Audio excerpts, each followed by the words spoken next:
고교 야구 대회에서 배제고 학생들이 광주 1고 선수들한테 스타벅스 가야지 탱크데이라고 하고 그 다음에 스타벅스 마케팅을 떠올리는 구호를 외쳤습니다. 과연 이 사태의 본질이 뭔가 간단하죠. 깨어나라는 겁니다. 동년배 학생들한테. 언제까지 속을래? 두 번째로는 내로남불 이중자 때 운동권 꼰대들한테 일침을 가는 거거든요. 우리한테 이래라 저래라 하지 마라. 나한테 저 카페 가라 이 카페 가라 하지 마라. 나한테 역사적 해설에 대해서 강요하지 마라. 내가 자체적으로 판단하고 내가 주체적으로 볼 것이고 내가 해석할 것이다. 더 이상 우리를 억압하지 말라라고 하는 그런 외침입니다. 설령 문제가 된다 하면은 그 구두 경고로 끝나야죠. 야구 경기에 집중합시다. 이 정도. 감독한테 주의 주고. 그런데 이게 지금 너무 불필요하게 질타를 받고 있어요. 애들 인생 끝장낼 거야? 너희들이 어렸을 때 뭐 파이브앤 놀이하고 죽창 던지고 화염병 던지고 일반 시민들 구타하고 이런 것들은 되고 이런 학생들이 이런 건 안 됩니까? 대한야구 소프트볼 협회 스포츠 공정위가 심의위원회를 열어서 6개월 동안 전국 대회에 참석을 불가하다라고 통보를 했습니다. 그 다음에 이번 사안은 스포츠 정신에 반하기 때문에 경기장 질서를 문란하게 한 사안으로 판단해서 징계를 때리는 것이다. 그러면서 이번 대회에 참여한 배제고등학교의 성적을 몰수패로 일괄적으로 처리를 했습니다. 야구부 학생과 학부모들도 직접 광주제일고로 찾아서 방문 사과하는 방안을 논의를 했으나 광주제일고에서 마음의 준비가 안 됐다. 마음의 준비해야 돼요? 이래서 안 되는 거예요. 저는 이게 막 사회적인 이슈가 되는 것 자체가 말이 안 된다 생각해. 솔직히 말하면은. 첫 번째 이런 거를 지금 사회적인 문제로 키우고 있는 것들에게 제가 물어보겠습니다. 왜 이렇게 난리예요? 한번 물어봐 저 학생들한테. 왜 그런 발언을 하게 됐어? 저는 그러면은 이 학생들을 대변해 주겠습니다. 저 학생들은 왜 이런 얘기를 하게 됐을까? 야구 경기장에서. 내로남불 운동권 꼰대들이 역사적 해석을 강요하기 때문에 화가 나는 거예요. 다른 관점으로도 볼 수 있는 거 아니에요? 왜 다른 관점으로 해석하고 바라보고 발언하면 왜 깜빵거리는 거예요? 두 번째, 청소년들과 청년들은 역사적 진실을 알기 때문입니다. 최교진이 뭐 장관까지 나섰어요. 갑자기 또 5.18 폄훼한 배제고 야구부 잘 들어라. 선수로서 자격 미달이야 너희들은.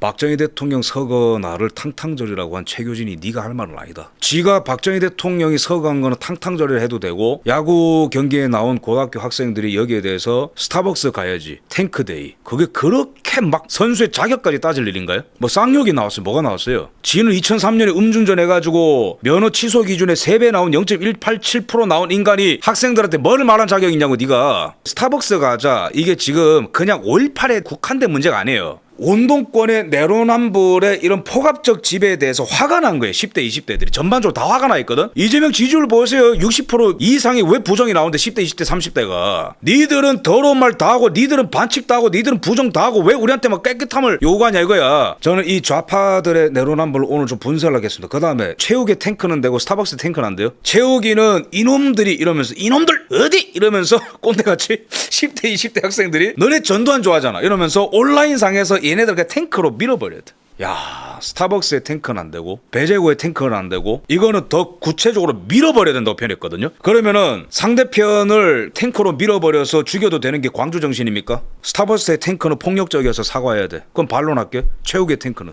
이재명 너 인간의 탈을 쓰고 어떻게 그런 거 할 수 있냐 스타벅스한테 그랬잖아. 근데 스타벅스의 탱크는 폭력이고 최욱의 탱크에 대해서는 왜 말 안 하는데 입 닥치고 있는데 이재명. 그래서 이거는 배제고 학생들한테 뭐라 할 자격이 있는 좌파들은 없다고. 이재명이 어떻게 사람의 탈을 쓰고 그럴 수 있나 스타벅스한테 이렇게 얘기했죠. 그죠? 청년들은 다 알아요. 청소년들 다 알아. 형수한테 엄청난 쌍욕을 갈긴 인간이 이런 말을 할 자격이 없다는 걸 다 알아요. 그러니까 너희만큼은 이 문제에 대해서 터치를 할 수 없다. 오히려 너희들이 하지 말라고 할수록 더 하고 싶은 거예요. 너희들이 금기어라고 말하는 순간 더 꺼내고 싶은 거거든 사실은. 그리고 여러 가지 책과 강의를 통해서 광주에서 어떤 일이 일어났는지를 다 알아 청소년들이. 자, 진실에 대해서 얘기하겠습니다. 여러분 이 5.18에 대해서 정확하게 알아야 돼요. 5.18의 진실이라는 것은 뭐냐면은 79년 11.6 박정희 대통령 서거부터 5.18까지 어떤 일들이 일어났었는가를 알아내는 게 바로 5.18에 대한 진실입니다. 박정희 대통령의 서거를 아이고 잘 죽었다라고 하는 순간 김대중 만세죠. 김재규 만세죠. 정승화 만세죠. 왜? 김재규가 박정희 대통령을 쐈고 정승화가 그걸 은폐를 냈고 그 정치적 권력의 빈 공간 속에서 김대중이가 이 정권을 날로 먹으려 했으니까. 반대로 박정희 대통령을 시해한 김재규는 박정희 대통령 밑에서 모든 떡고물을 다 받아먹었는데 자신의 손을 들어주지 않자 폐륜적으로 박정희 대통령을 시해를 했고 정승화는 육구 참모총장인 신분임에도 불구하고 그 범죄 내란에 가담했다라는 게 역사 역사적 진실입니다. 그렇기 때문에 전두환 대통령의 등장은 내란을 잡은 거예요. 1차 내란을 잡은 겁니다. 그 다음에 1980년대 5월까지 계엄령이 쭉 유지가 되는데 극단적인 정치 선동을 일삼은 김대중이, 북한의 돈을 받은 김대중이가 내란 선동을 일삼으면서 정치 활동이 금지가 됩니다. 그거를 쟤네들은 전두환의 내란이라고 그러죠. 저거는 바로 보수 세력의 내란이라고 그러죠. 정반대입니다. 김대중의 내란입니다. 그럼 진짜 역사적 진실은 79년 10월에 박 대통령 시해 이후에 1980년 초반까지 큰 흐름을 보면은 대한민국이 멸망할 뻔했어요. 오바가 아니고 진짜 그렇습니다. 그러면 이 상황 속에서 당시에 유지가 됐었던 박정희 대통령 서거 이후에 자동적으로 계엄령이 선포가 된 거예요. 그 다음에 최규하 대통령이 대통령 권한 대행으로 당시 통치를 했었고 전두환 대통령이 보안사령관으로서 정승화 관련된 수사를 이제 매듭을 짓고 있었던 상황이 1980년 5월이고 그 다음에 이희성 계엄군 사령관이 전국에서 동시다발적으로 일어나는 소요 사태 때문에 전국 계엄을 선포하게 됩니다. 5월 17일에. 여기서 중요한 거는 5.18 이전의 상황을 싹 다 빼먹고 계엄군이 광주에 들어가서 민간인을 학살했다는 주장은 역사를 기만에 가깝다라는 거예요. 전체적인 맥락을 봐야 된다. 그러면은 역사적 진실을 말씀드리겠습니다. 제일 하이라이트는 김대중의 내란 시도예요. 11.6부터 봐야 됩니다. 79년 11.6부터 1980년 5.18까지는 하나의 묶음이에요. 그런데 역사를 기만하는 자는 5.18 그 딱 하나만 떼내서 피해받은 사례만 딱 빼내서 전두환 학살자가 되죠. 웃긴 거는 전두환 대통령 광주랑 관계가 없어요. 보안사령관이기 때문에.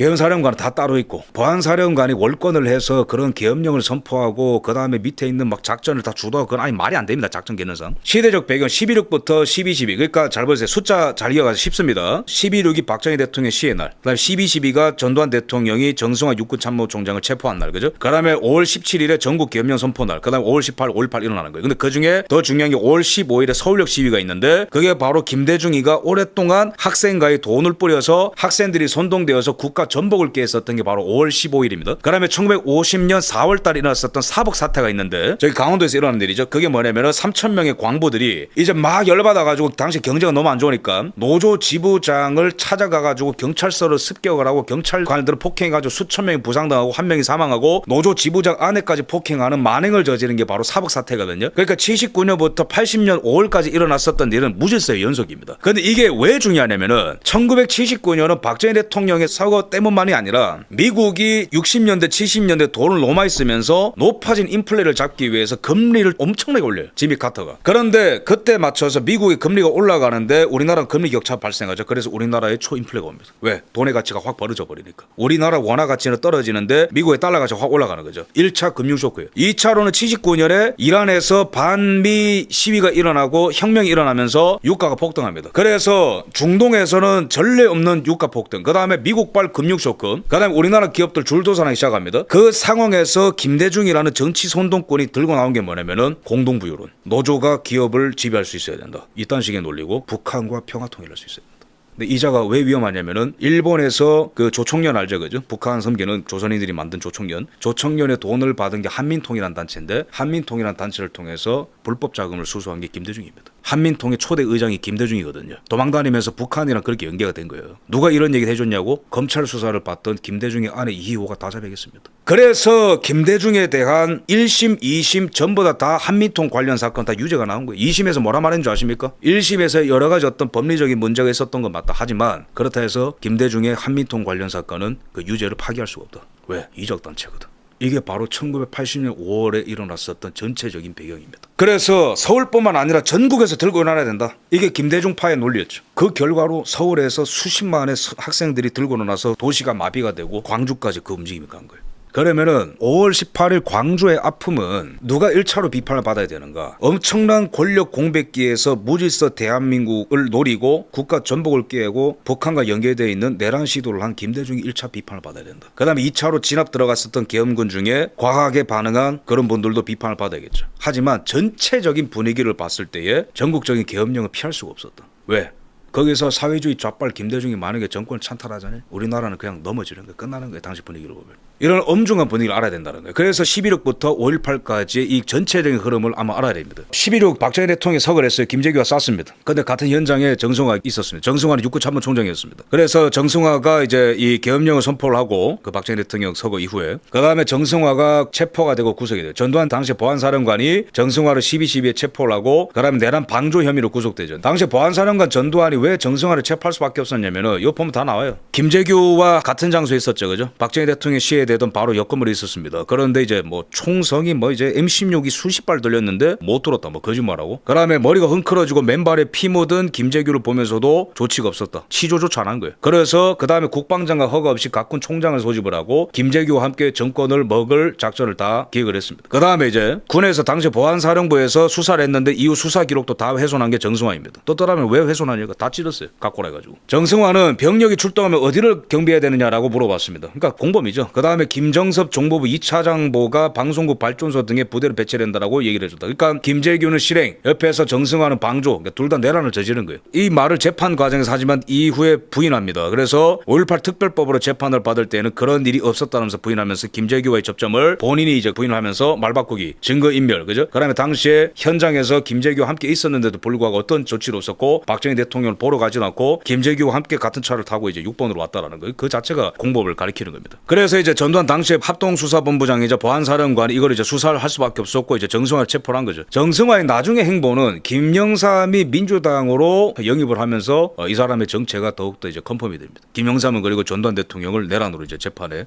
보냅니다. 12.12 때 정승화를 체포했었던 전두환 당시 보안사령관을 체포하려 했었던 장태환 이자도 굉장히 문제가 많아요. 2000년에 새천년 민주당 인재 영입으로 비례대표 국회의원 당선됐고 2002년에는 노무현 후보의 보훈특보로 역임이 됐다. 서울의 봄이라든가 이런 덜 떨어진 영화가 절대로 얘기 안 하는 게 뭐냐면은 당시에 장태환이 얼마나 소수였고 얼마나 설득력이 없었는지는 얘기 안 합니다. 근데 장태환이가 뭐 전두환을 뭐 체포하려 했었고 그게 뭐 정의로운 뜻이고 하는데 절대 아니에요. 당시에 신윤희 수경사 헌병단 부단장이 밝히기를 장사령관이 자신의 책에서 밝혔다시피 당시에 사령부 전 장교 450명 중에 60명만 사령관을 지지했을 뿐 390여 명 다른 장교들은 사령관에게 등을 돌렸다. 왜 돌렸겠어요?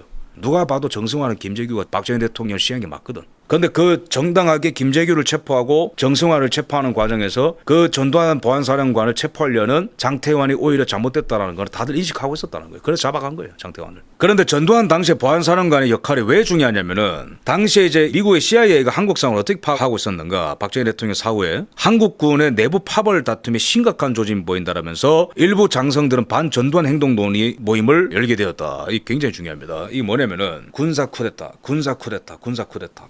계속 일어나는 게 바로 남미와 아프리카와 중동의 저주예요. 전두환 보안사령관의 역할과 전두환 대통령 시절의 업적이 왜 중요하냐면은 치안이 불안하고 경제가 불안하잖아요. 그러면은 연쇄적인 쿠데타가 계속 일어납니다. 극단적으로 사회 문제를 해결하기 위한 방법이 분출하는 거죠. 2차 대전 이후에 냉전 시기에 끊임없는 군사 쿠데타를 겪거나 독재를 겪는 나라들의 공통점이 두 개가 있습니다. 하나가 가난이고 하나가 치안 안보 불안이에요. 그래서 전두환 대통령, 박정희 대통령의 업적이 뭐냐면은 이 끊임없는 군사 쿠데타와 사회주의 독재를 종결시키는 집권을 했다라는 겁니다. 자, 그래서 진짜로 비판의 화살은 누구에게로 가야 되는가? 누가 과연 1980년대에 혼란을 만들었는가? 전두환 대통령이 아니고 책임 없는 쾌락을 추구했었던 김대중, 김영삼류의 삼류 정치인들이 비판을 받아야 됩니다. 안 그래도 대통령이 서거해서 어지러운 나라에서 대통령 놀이 해보겠다고 선동하고 국가 전복시켜야 된다고 주장하고 북한이 뭐 저기 38선 넘어와서 미군이랑 교전하고 그러거든요 이때. 그런데도 그냥 막 몰라 그냥 막 해보자, 정치혁명 해보자. 저쪽에서 노동운동 일어나가지고 막 뭐 경찰도 구타당하고 뭐 난리인데 이런 인간들이야말로 전국을 혼란스럽게 만들어서 그 다음에 광주에서 그 사태가 일어나게 만든 진짜 원흉들입니다. 그러니까 지들 죄를 아니까 전두환이랑 악마가 필요한 거고. 그러면은 79년에서 81년의 위기란 도대체 무엇인가? 첫 번째, 이란 혁명 79년에 친미 정권이었던 왕정이 무너지게 됩니다. 75년에는 미국이 그렇게 지원했었던 남베트남이 패망합니다. 국제적 위기가 이제 발생하는 거죠. 그 다음에 이란 혁명 이후에 중동에서 오일 쇼크가 일어납니다. 그 다음에 79년에 아까 제가 말씀드렸다시피 오랫동안의 재정잔치를 못 견디고 미국이 금리를 급상승시켜요. 79년 후반부터. 그래서 금리 격차가 확대가 되면서 우리나라에도 금융위기가 전이가 됩니다. 그 다음에 이제 북괴의 도발이 있습니다. 그 다음에 미중 대탕트, 이게 진짜 무서운 건데 미국과 소련이 이제 이 살벌하게 싸우는데 중국을 내 편으로 만들겠다라는 게 70년대 초반에 닉슨의 기조였고 그게 이제 70년대 후반까지 쭉 갑니다. 지미 카터도 이제 그런 방식으로 갔기 때문에. 그래서 주한미군 철수를 계속 시도하는 거예요. 닉슨이나 뭐 포드나 지미 카터나. 그러니까 주한미군은 뭐 나간다 만다 뭐 이러고 있지. 북괴들은 쳐들어오지. 월남을 패망했지. 우리가 다음 타겟이 되지 말란 법이 없단 말이에요. 이런 상황에서 경제는 무너지고 있지. 기업 줄도산하고 있지. 노동자들 파업하고 있지. 이런 상황에서 겸용 선포 안 합니까? 이런 상황에서 정치혁명하자, 국가 전복하자, 뭐 정부 전복시키자. 이게 내란 아니에요, 여러분? 이런 상황에서 광주에서 그 비극이 일어나는 거예요. 이런 맥락을 알아야 되는 겁니다. 그래서 79년 12월 6일 최규하 대통령, 지금 우리는 한국은 매우 어려운 시국에 처해 있으며 격동하는 국제 정세와 석유 위기 등 국내외적으로 큰 시련에 직면해 있다. 국제 정세의 큰 시련이 뭘까요? 박정희 대통령 서거 한 4달 전에 있었던 에피소드인데 지미 카터 저 정신 나간 김일성을 좋아하는데 박정희 대통령 그렇게 비판만 했어요. 지미 카터가 한국에 와가지고 박정희 대통령이랑 2시간 반 동안 토론했습니다. 뭐를 주제로? 주한미군 철수로. 그래서 지미 카터는 나는 주한미군을 뺄 수밖에 없어. 왜? 너는 독재자니까. 미친 소리를 하는 거예요. 이거 위에 족계가 있는데. 박정희 대통령이 지금 주한미군을 빼면은 닉슨 이후에 2차로 주한미군을 철수하는 거기 때문에 월남처럼 패망한다. 큰일 난다. 아니면 너네 나가라. 나가는 대신에 우리가 핵깎겠다. 그렇게 싸웠던 거예요. 당시에. 그렇게 살벌하게 싸웠던 게 79년 후반의 국제정세의 위기입니다. 그러니까 당시에 이제 박정희 대통령이 서거하고 난 다음에 중동 정세가 워낙 험악하니까 우리나라가 이제 석유를 구하기 어려워졌어요. 유가 올라가고. 그래서 산 원유를 상당량 추가 공급기로 약속을 했다. 그러니까 최규하 대통령이 사우디에 가가지고 석유 빌려오고 막 이런 어떤 긴박하게 돌아가던 때였던 거예요. 그래서 최 대통령은 특히 이 자리에서 한국의 지속적인 경제 발전과 안전 보장을 위해서 필요한 원유 수급 문제에 대해서 자세히 설명했다. 그러니까 박정희 대통령이 서거하고 난 다음에 권한 대응으로 최규하 대통령이 이제 이 유가 문제를 해결하기 위해서 중동을 뭐 뻔질나게 들락날락 걸리고 뭐 사우디 가고 쿠웨이트 가고 이런 상황이었다는 거예요. 유가 올라가니까. 그러니까 보면은 1차 오일 쇼크 때보다 2차 오일 쇼크 때가 훨씬 어렵죠. 올라가는 거 보세요. 이거 수입 물가 지수가 이때 훨씬 어렵단 말이에요. 그러니까 유가가 올라가는 게 왜 중요하냐면은 우리나라가 당시에는 기업이 이제 막 생겨날 때인데 유가가 폭발해 버리면은 물건을 팔기도 전에 다 도산할 거 아니에요. 운반 비용 급상승하죠. 기본적으로 만드는 제조 비용 올라가죠. 싼 맛으로 팔아야 되는데 어떤 식으로 팔 겁니까? 그러니까 안 그래도 지금 미국과 금리 격차가 벌어져서 금융 위기까지 온 마당에 오일 쇼크까지 왔으니까 대한민국은 경제적으로 이제는 죽는 일만 남은 거예요. 이때 상황 79년에는 엄청난 위기입니다. 그런데 김대중이가 대중경제론 들고 나와가지고 무슨 노동자들이 기업을 지배하고 무슨 뭐 평화통일 주장하고 이 말이나 되는 주장이냐고 이게. 그래서 극단적인 상황에서 극단적인 주장을 하는 정치인이 있으면 정치활동 금지시켜야 됩니다. 당시에 보세요. 그 기름 없어가지고 주유소 앞에 택시가 줄 서고 있고 이만큼 어렵다니까. 이런 상황에서 강원도에서 사복 사태가 일어나는데 3,000명 이상이 광부 노동자에 들고 일어나서 임금 올려달라 경찰들을 폭행하고 경찰 1명 죽었고 경찰 수천 명이 다쳤어요. 그 다음에 노조 지부장의 아내까지 구타한 일까지 발생했습니다. 이런 게 사복 사태가 일어나고 4월 달에 그러면서 이제 미국의 금리 추세를 보면은 79년에 미국 금리가 확 올라가죠. 이거 감당 못해 이거. 바이든 때도 보면은 금리를 확 올리니까 금리 격차 때문에 우리나라 인플레 확 오죠. 79년에는 훨씬 더 심각한 금리 인상입니다. 그러니까 미국 역사상 가장 가파르게 금리를 올린 게 79년의 역사예요. 고유가 고금리 고달러가 한국을 덮쳐서 한국 경제가 쓰러지느냐. 닉슨은 저 중국 공산당이랑 잘 지내고 닉슨이 핸들링을 잘못해서 월남이 패망하고 카터가 핸들링을 잘못해서 이란이 패망하는 거예요. 그럼 그 다음에 우리나라 타깃이 되는 건 당연하지 순서가. 그러니까 경제도 총체적 위기, 안보도 총체적 위기. 이런 상황에서 박현채라고 하는 공산주의 경제 이론을 흡수한 김대중이가 60년대 후반부터 계속 선동하고 다니거든요. 어따 박정희가 철강을 녹여서 부자들에게만은 준단께요. 호남만 소외시킨단께요. 호남이 나서야 쓰겠어. 이러면서 막 연설하고 말이죠. 그러면서 이제 노동자들이 기업 경영에 동참해야 된다. 노란봉투법에 원흉이 저기 있어요. 평화통일해야 된다. 농업 중심으로 가야 된다. 중화공업 하면 안 된다. 서구 물건 쓰면 안 된다. 경제 종속당한다. 얼마나 위기인 줄 아시겠죠, 그죠? 김대중이 선택한 것은 저 최규하를 무너뜨리고 혹시나 보안사령관 전두환이가 나 말고 군사정권을 만들면 안 돼 불제 이러면서 극단적인 방법을 막 쓰는 거야. 1980년대 초반부터. 우리나라 당시에 외교관들이 베트남에 방문 갔다가 북베트남 베트콩들한테 인질로 잡혀있는 월남의 전직 고위 인사들과 같이 깜빵에서 지낸 적이 있어요. 6, 7개월 동안 같이 지냈는데 이 사람들이 말해준 게 뭐냐면은 국가 파탄이 초래된 것을 죽기 전에 후회하고 있었다. 그러니까 훗날 역사적 재평가를 통해서 야 월남처럼 패망할 뻔했으니까 전두환이 옳았어 김대중이 틀렸어 이게 아니고 1980년 5월 초반 기사잖아요. 당시에는 이런 인식을 갖고 있는 사람들 많았어요. 이거 월남처럼 패망한다 이거 대한민국 놔두면은. 그런데 5월 15일에 서울역에 수십만 명의 시위대가 나옵니다. 이거 영상 촬영하면 나오겠지만은 버스 전복시키고 난리가 가거든요. 막 몽둥이 들고. 목표는 청와대 진주에서 최규하 정권을 무너뜨리는 거였습니다. 굉장히 급진적 운동이었습니다. 이게 바로 5.18 일어나기 3일 전의 운동입니다. 배후에 누가 있었을까요? 김대중이 있었습니다. 32개 대학 10만 명 데모에서 서울이 마비가 되었다. 이때 나선계, 유시민이, 이해찬이, 설훈 이런 애들이에요. 당시에 북한의 동향을 좀 보겠습니다. 80년 5월 9일 기사입니다. 일본의 자민당 소속 의원은 북한 방문 중에 노동당의 김영남, 김관섭, 현중국 등을 만났다. 북한 고위 간부들과 가진 1년의 회담에서 이들은 조국 통일이라는 목표에 불타고 있었다. 북한 간부들이 입만 열면은 자주적 평화 통일의 조기 실현 분단의 비극의 종지부라는 말만을 되풀이했다. 이게 바로 1980년 5월 초의 북한의 동향입니다. 교전까지 일어납니다. 5.18 이틀 전에 5월 16일입니다. 잘 보세요. 15일 새벽 1시 반경에 판문점 동쪽 800m 지점의 공동경비구역에서 미국 장병들과 수를 알 수 없는 북괴군이 교전했다고 빌리 플러튼 유엔군 사령부 공보 과장이 발표했다. 그러니까 미군이랑 교전했다고, 북한군이랑. 발표에 따르면 북괴 병들은 아군 지피 전방 20m 진입까지 침투했으나 조명질의 폭발로 그들의 침투 기도가 폭로되자 도주하면서 아군을 향하여 자동화기 40여 발을 발사하고 북으로 도망갔다. 국방부의 한 관계자는 북괴가 최근 국내 소요 등에 의한 취약 시기를 이용해서 남침 가능성을 확인해 보려고 최전방 경계 태세를 시험하는 의도에서 이 같은 도발 행위를 저지른 것 같다고 말했다. 북괴가 왜 이런 도발했는가? 그거는 바로 국내 소요 등에 의한 취약 시기를 이용해서 남침 가능성을 확인해 보려고 내려왔다. 그 다음에 소련과 북한의 이런 화물 운송이 빈번해지고 있다. 5월 13일 뭘 주고받았을까? 당시 북한과 소련은 작년의 경우 400만 톤에 달했다. 특히 소련으로 들어가는 북괴의 화물 수송량이 요즘 들어 크게 증대되고 있는 것으로 소련의 모스크바 방송이 보도를 했다. 뭘 주고받았을까? 심상치 않다라는 거예요, 분위기가. 그 다음에 5월 5일입니다. 5.18 일어나기 13일 전이에요, 그죠? 서울 학생 시위가 일어났었던 10일 전입니다. 한국 사회의 혼란화를 겨냥한 북괴의 대남교란 선전색동이 날이 갈수록 가열화되고 있다. 북괴 방송들은 정부 당국이 노사 분규와 관련해 앞으로 폭력 사태가 재발하는 경우를 언급하고 있다. 이 무서운 거거든요. 4월에 사북 사태 일어났죠. 그거를 북괴가 예의주시하고 있었다는 거예요. 노동쟁의가, 노동 시위가 일어날 경우를 주시하고 있다는 거예요. 얘네들이 군사적인 거랑 연결시키면은 대한민국 전부시킬 수 있다고 판단했던 거지 당시에. 노동자들의 생존권 유린하는 악랄한 포갑이면 남한 노동자들은 굴하지 말고 끝까지 항전해라. 니들이 뭔데 대한민국 노동자들 응원하는데? 이상하잖아요 이거? 1980년 5월은 정말 위험했어요. 근데 이자들이 철없이 김종필, 김대중, 김영삼이가 박정희 죽었으니까 이제 내가 대통령 할게. 그래서 뭐 이란이 무너지고 베트남이 무너지고 미국에서 고금리가 터져서 한국에 금융 쇼크가 오고 북괴가 도발하고 얘네들 이런 게 없어. 그래 정치력 욕심이 있다 이거야. 그거 이렇게 인정해 줄게. 그런데 여기서 중요한 거는 김대중의 급진적 주장과 급진적 활동입니다. 급진적 주장은 뭐냐? 노동자들의 경력 참여, 평화통일론, 북한이랑 대화해야 된다. 주한미군 나가고 있는데 이게 현실화됐으면 나라가 끝나는 거죠.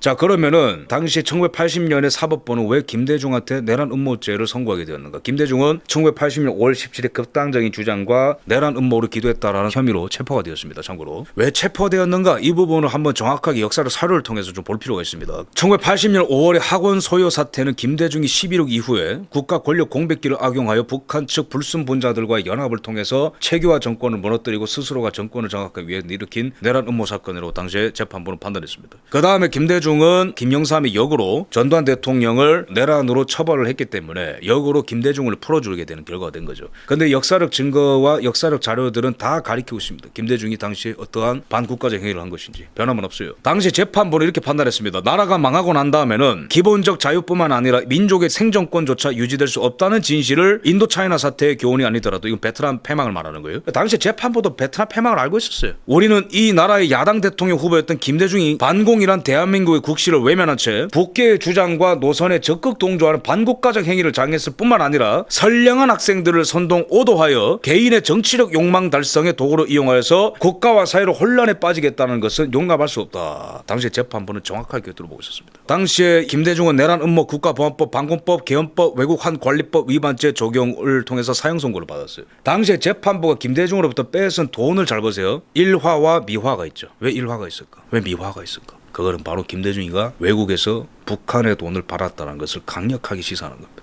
한민통이라는 단체가 있어요. 일본에. 한민통과 당시에 조총련이 문제가 됐어요. 조총련은 이제 일제시대 때부터 있었고 일본에 있는 공산주의자들, 북한을 섬기는 자들이 만드는 단체고 한민통은 밑에 있는 산하단체라고 보시면 돼요. 이 한민통에서는 주한미군 철수를 당시에 주장했었고 73년에 김대중을 한민통 초대 의장으로 추대를 합니다. 이 이적단체에서. 78년에 대법원에서는 한민통을 이미 반국가단체로 판시를 했어요. 그래서 이 반국가단체 한민통에 돈을 받은 김대중이는 반국가단체 구성 및 수괴라고 판단한 겁니다. 원조 내란 수괴 김대중이가. 한민통은 얼마나 급진적인 단체냐. 당시에 1970년대뿐만 아니라 2011년에도 이적 판정을 받았는데 한 통련으로 바뀌었어요. 당시에 한민통의 의장 손마행이라는 사람이 한국에 입국하려 하다가 여권 발급이 거부가 됐는데 당시에 법원의 판단은 외교부의 한 통련 의장 손마행에 대한 여권 발급 중단은 정당하다라고 판결을 했어요. 그럼 도대체 뭘 외쳤는가? 한 통련의 의장은 김정일 장군님을 받들어 통일 위협을 완성하자라고 하는 구호가 제창된 범민족 대회에 참석을 했다. 북한을 수차례 방문하고 수십 년 동안 이적 행위를 하는 단체. 거기에 초대 의장이 누구다? DJ다. 저런 사람이 대학생들을 선동해서 어퍼라고 선동한 거예요. 나라가 아작날 뻔한 거죠. 그래서 김대중을 정치 활동을 금지시킬 수밖에 없었던 거예요. 다 팩트만 말씀드리는 겁니다. 14만여 장에 달하는 방대한 분량의 수사 기록이 있어요. 1995년에 서울지방검찰청장이 검찰청에서 작성한 수사 기록이 있는데 여기 보면은 가장 객관적인 기초 자료가 있다. 김대중 내란 음모 사건에 관한 기록은 400매 분량 책자로 15권 정도로 정리가 되어 있다. 여기에 아주 흥미로운 대목이 몇 가지가 있는데 김대중이 당시에 정말로 내란을 일으켰는가 시도했는가 주장하려면 두 가지가 충족돼야 됩니다. 하나, 학생들을 선동하고 자금을 댔는가. O입니다. 재판부의 판단은. 그 근거는 뭐냐? 어디서 나왔냐? 아들 김홍일의 증언입니다. 김대중이 내란을 일으려면 반국가적 활동을 해야 된다라는 게 충족돼야 됩니다. 그걸 누가 증언했냐? 이희호가 증언했습니다. 80년 8월 10일 개헌군법회의 검찰부는 DJ의 부인 고 이희호 씨에 대한 참고인 조사를 실시했다. 한민통의 실체를 김대중이 알고 있었는지에 대해서 물어봤다. 여기에 이희호는 DJ가 한민통 관련 인사들과 접촉했음을 비교적 순순히 시인했다.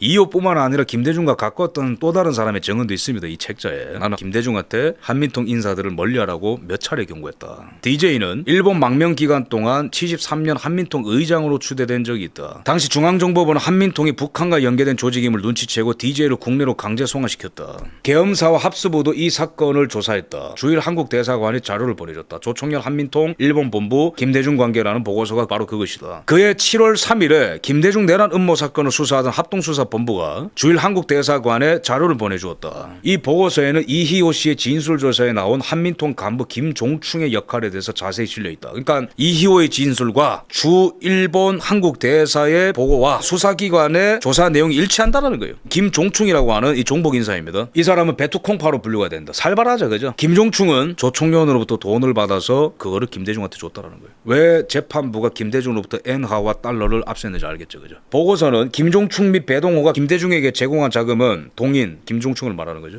특별한 사업이나 수입원이 없는 자들인 것으로 보아 조총련에서 지원한 것으로 확실시되고 있음이라고 결론 내렸다. 보고서를 종합을 하면은 DJ는 북한 정권의 지령을 받는 공산주의자로부터 자금을 수수한 게 된다. 재심에서도 똑같이 선고했다. 2004년에도 똑같이 판시한 거예요. 김대중이 한민통으로부터 돈 받은 거에 대해서는 유죄를 파기할 수 없다라는 거예요. 명확하니까. 왜 아내가 얘기했는데 또 다른 증언자들도 많고. 그럼 이 사람의 국가관, 이 사람의 역사관, 이 사람의 미래관 뭐 다 명확한 거죠, 그죠? 두 번째, 김대중이는 그냥 내가 대권 먹고 싶다라는 욕심에서 끝나는 게 아니라 급진적인 주장을 했고 학생들을 동요시켰는가. O입니다. 그걸 누가 벌었는가? 김대중의 아들 김홍일이가 다 증언했어요.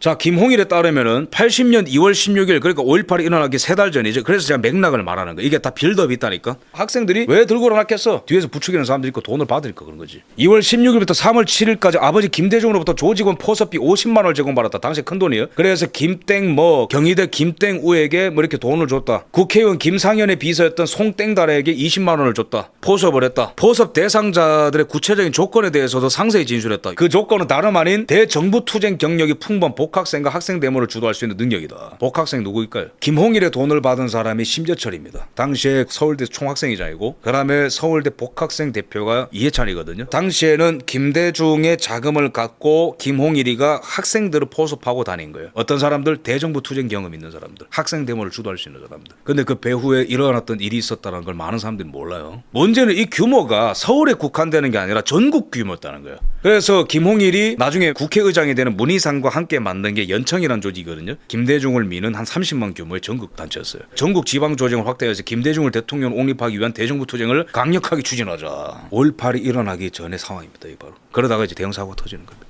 이 철없고 무모한 정치를 어떻게 해야 됩니까 도대체? 지금 이 나라에도 그런 사람 많죠. 국제정세가 어떻고 환율이 어떻고 안보가 어떻고 부정선거가 어떻고 나라는 무너지고 있는데 일단은 개파 싸움. 나 대통령 해야 돼. 과거에 똑같은 인간들이 있었습니다.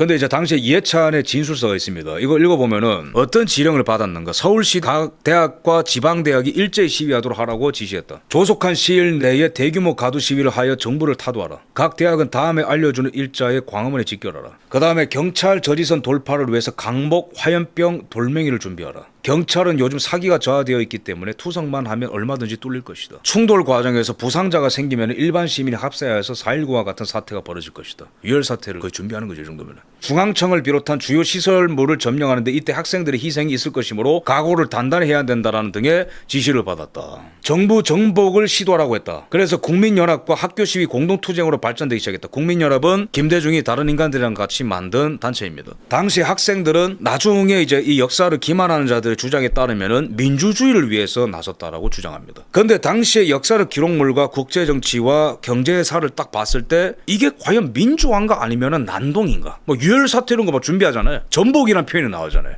풍전등화와 같은 대한민국 정부가 아슬아슬하게 버티고 있고 북괴가 노리고 있고 주한미군 철수를 주장하는 게 당시 79년과 80년의 지미 카터의 논조였고 베트남과 이란 친미 정권이 붕괴가 되었고 기업이 줄도산하고 있고 기름이 없고 이런 상황에서 국가를 전복시키자? 이거 자체가 내란이에요. 근데 그 전복시키려는 주체가 김대중이다? 김대중은 북한의 돈을 받았다? 김대중의 주장은 대한민국의 기업을 사실상 해체하는 주장이다? 북한이랑 평화통일을 주장한다? 묻겠습니다. 그럼 여기서 도대체 행정부 수반이 어떤 선택을 해야지 국가의 주권과 자유를 지키는 행위죠? 체계화에 대한 평가는 갈립니다. 비겁하다. 저도 비겁한 정치라고 봅니다. 하지만 적어도 그 자리에서 계엄령을 유지했다는 것만으로 합리적인 판단을 한 겁니다. 이성 계엄군 사령관 5.18 진압작전에 대해서 많은 비판을 받습니다. 좌파우파 모두에게. 그러나 당시에 전국적인 계엄령이 없었다면 어떻게 됐을까요? 라는 질문을 할 수 있어야 된다는 거예요. 전두환 보안상을 여기 왜 끼우는데 5.18 상관없어요. 도대체 5.18의 아픔과 비극은 누구에게 먼저 따져야 되는 겁니까? 김대중입니다. 5.18 이후에 일어났었던 전두환 대통령 시기는 다 부정돼야 되는가? 아니다. 전두환 대통령은 보안사령관으로서 합수부 본부장으로서 일단 1차 내란을 막은 사람입니다. 김재규와 정승환이 내란을 막았어요. 그 심판 안 했잖아요. 2차 쿠데타, 3차 쿠데타를 하는 거예요. 네가 하는데 나도 왜 하면 안 되나? 개판 나는 거예요. 남미처럼. 김대중이 되잖아요. 대한민국은 사회주의 독재국가형으로 전락하고 끝나는 겁니다. 사회주의 독재냐 연속 쿠데타의 비극이냐 그거를 막아서는 용단을 내린 거예요. 그 운명의 수레바퀴 속에 본인이 올라탔다는 걸 인정을 하고 그냥 간 겁니다. 아무리 욕을 많이 먹어도. 이게 바로 대한민국 역사의 진실입니다. 이 주장에서 한 발짝도 물러설 수가 없습니다.